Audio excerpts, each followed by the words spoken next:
Welcome to Mythri news ప్రతిక్షణం ప్రజల కోసం. అనకాపల్లి జిల్లా నర్సీపట్నం వెంకునాయుడుపేట ఎంపీపీ స్కూల్లో అట్టహాసంగా సంక్రాంతి సంబరాలు. సంప్రదాయ వస్త్రధారణలో విద్యార్థులు గంగిరెద్దుల ఆట, హరిదాసు, భోగి మంటలు, రంగవల్లులు అంబరాన్ని అంటిన సంక్రాంతి సంబరాలు. నర్సీపట్నం మున్సిపాలిటీ వెంకునాయుడుపేట ఎంపీపీ స్కూల్లో సోమవారం సంక్రాంతి సంబరాలు పాఠశాల ఉపాధ్యాయులు, విద్యార్థులు ఘనంగా జరుపుకున్నారు. ఈ సంక్రాంతి సంబరాలలో భాగంగా ఉపాధ్యాయులు, విద్యార్థులు సంస్కృతి, సంప్రదాయాలు ఉట్టిపడే విధంగా సంప్రదాయ వస్త్రధారణ చేశారు. విద్యార్థులు పట్టు పంచ, షర్టులు, అదేవిధంగా విద్యార్థినిలు లంగా ఓణీలు ధరించి పండగ వాతావరణాన్ని తీసుకొచ్చారు. పాఠశాల ఆవరణలో అందమైన రంగురంగుల సంక్రాంతి ముగ్గులు, భోగి మంటలు, హరిదాసు, గంగిరెడ్ల ఆటలు చూపరులను అలరించారు. ఈ సందర్భంగా పాఠశాల ఉపాధ్యాయులు గోపినాథ్ మాట్లాడుతూ సంస్కృతి, సంప్రదాయాలు అంతరించిపోయే పరిస్థితి రాకుండా ఉండేందుకు ఇటువంటి కార్యక్రమాలు చేస్తున్నామన్నారు. ప్రతి సంవత్సరం సంక్రాంతి సంబరాలతో పాటుగా రంజాన్, క్రిస్మస్ పండుగ సమయాల్లో కూడా మతాలకు అతీతంగా చేయడం జరుగుతుందన్నారు. ఈ కార్యక్రమంలో పాఠశాల ప్రధానోపాధ్యాయులు M Veeramamba, R Sunitha, G Satyavani, P Siva, విద్యార్థుల తల్లిదండ్రులు, విద్యార్థులు పాల్గొన్నారు.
నేను వెంకనాయపేట ఎంపీపీ స్కూల్లో పనిచేస్తున్నాను. ఈరోజు వెంకనాయపేట ఎంపీపీ స్కూల్లో సంక్రాంతి సంబరాలు అనేవి చేయడం జరిగింది.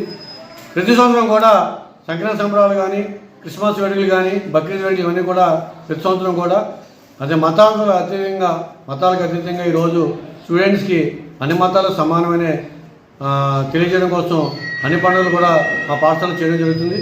ముఖ్యంగా సంస్కృతి, సాంప్రదాయాలు, విలువలన్నీ కూడా విద్యార్థులు నేర్చుకోవాలి. ఈ పండుగలు ఏ విధంగా వచ్చాయి, ఇవన్నీ కూడా ఆచారాలన్నీ కూడా తెలియజేయాలని దృక్పథంతో ఈరోజు పెద్ద ఎత్తున మరి విద్యార్థులకు తెలియజేయడం కోసం సంక్రాంతి సంబరాలు అనేవి ఏర్పాటు చేయడం జరిగింది. దీనిలో భాగంగా ప్రత్యేకంగా ట్రెడిషనల్ ఫుడ్ సంక్రాంతికి ఏదైతే గారెలు, బూరెలు, అలాగే కలగూర కూర, అలాగే పులిహార ఇవన్నీ కూడా సాంప్రదాయబద్ధంగా పిల్లలకి కూడా పెట్టడం జరుగుతుంది. ప్రతి సంవత్సరం కూడా ఈ విధంగా చేస్తామని చెప్పి తెలియజేయాలి. భోగిమంట, అదే ప్రత్యక్ష అనుభవం, భోగిమంట ఏ విధంగా వేస్తారు, అదేవిధంగా మరి కోలాటం కానీ, లేకపోతే గంగిరెద్దులు, అదేవిధంగా మరి ఇవన్నీ కూడా పిల్లలకి స్వానుభవం, ప్రత్యక్ష అనుభవం కలిగే విధంగా ఏర్పాటు జరిగింది.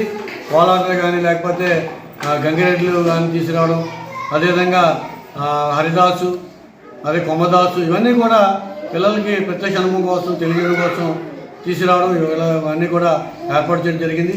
భోగిమంట కూడా ఏర్పాటు చేయడం జరిగింది. ఇవన్నీ కూడా సంస్కృతి సాంప్రదాయాలు తెలియజేయాలనే దృక్పథంతో పెద్ద ఎత్తున ఈ కార్యక్రమం ఏర్పాటు చేయడం జరిగింది.